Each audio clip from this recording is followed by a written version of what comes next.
Yes guys, okay. Here we go again. Nakabili pala ako guys ng malilit na limango. Tignan nyo guys.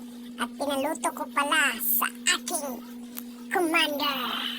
Tignan nyo naman guys. Gano'ng kalakas tumakbo. Ay, kasi fresh na fresh guys. Okay. Ayaw magpaluto ha. Kaya, minamagic yan. Fresh na fresh guys. Tignan nyo guys. Oh, napakasarap. Kahit maliit guys. Masarap pa sa jowa nyo guys. Okay, prepare ninyo ricados guys. Okay, let's begin cooking. Okay, yun nga guys. Nag-prepare na yung commander ko guys. At nagpainta na mantika. Ayun. Kumukulo na guys. At yun nga, tumakbo. Kasi baka matalsikan. Okay guys. Yun nga, nilagay na yung bawang.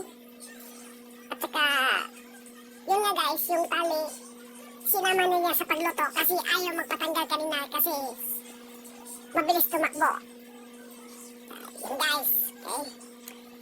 Simple cooking lang po to guys, pero with love.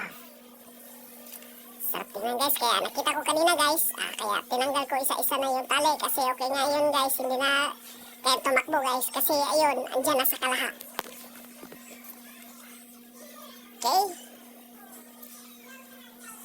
Hope you enjoy watching this guys. I encourage you guys to try this guys, kasi mura pa at napakasarap guys. Okay, lutong-luto na guys. Okay, kasi masarap dito guys is half cook lang. Kaya hindi natin masyadong lulutuin guys. Baka ma-overcook. Okay, yun nga. At binuksan ko na guys. Tignan nyo naman ang laman guys. Okay, sobrang sarap at taba guys. Kahit maliliit guys, mataba pa sa relasyon nyo guys.